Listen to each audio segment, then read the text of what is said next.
Have you ever walked around Disneyland and noticed cast members as well as guests wearing lanyards filled with pins, or poring over a book filled with Disney pins? The reason is Disney pin trading.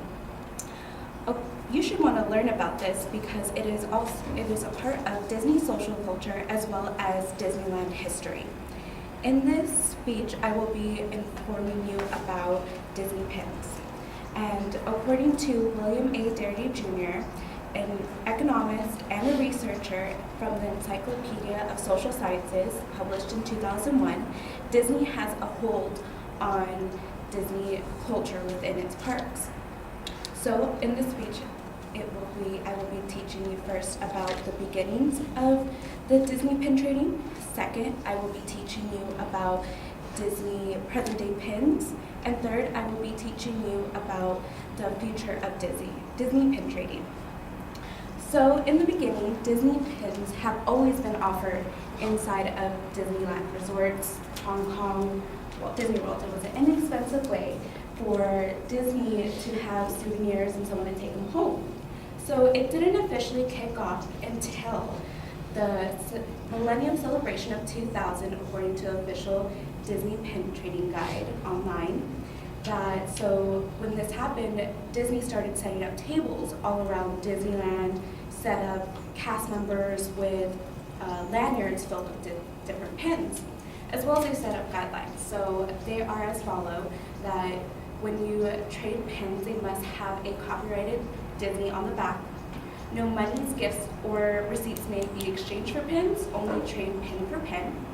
All pins must be in a good condition, can't have any broken pieces to it. When trading with cast members, you must always be courteous and never grab any of their lanyards, always ask. You may only trade 2 pins per day per cast member. And when you're trading with anyone throughout the park, you must have to always be courteous, kind, never too crazy, but most of all, have fun. So in the beginning, they started noticing people were getting really excited about the cast lanyard pins. And with these, you could only trade, you could not purchase. So what they did is they changed them to something called hidden Mickey pins.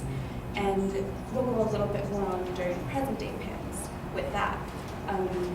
They also noticed that people were getting really excited about pins that were only limited edition, like a year pin, where it said 2000, because obviously it was only offered then. So that takes us to present day Disney pins. So they started releasing pins in a limited edition way. People got really excited about it, so what they started doing is releasing them by like a certain timetable or certain seasons. So they would have them come out during holiday season or during like an occasion like Dapper Day or Christmas, but it'd be different each year, so people would trade for them. This goes back to where they started numbering different pins. So they would have different, a run of 5,000 to 250. Obviously, if you got a pin from a collection of 250, it was really, really important and people really got excited about it. People camp out for this. They stay at the Disneyland parks, and like the 60th anniversary pin that just came out, they literally sold out before the second hour hit. And they're coming out with different colors with the year, so people literally want to get a set. So that comes to the next thing where they are setting them in sets.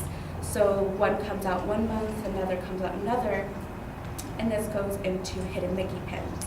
So hidden Mickey pins are per theme park. So Disney's hidden Mickey pins aren't the same as the Hong Kong ones and so on and so forth. So first you could only trade with people.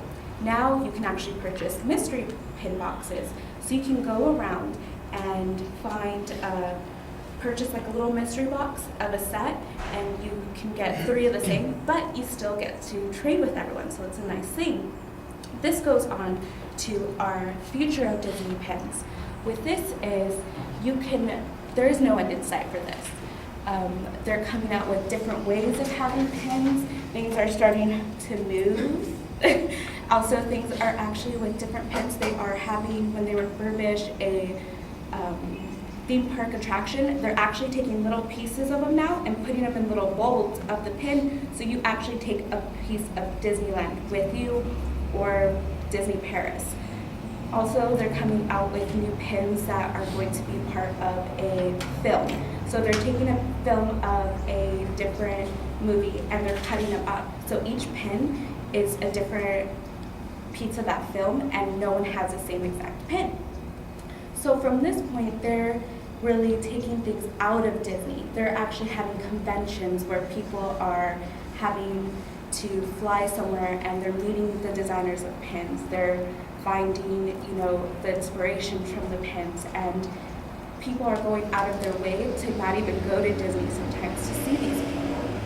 So in conclusion, in the speech, I have taught you about Disney pin trading.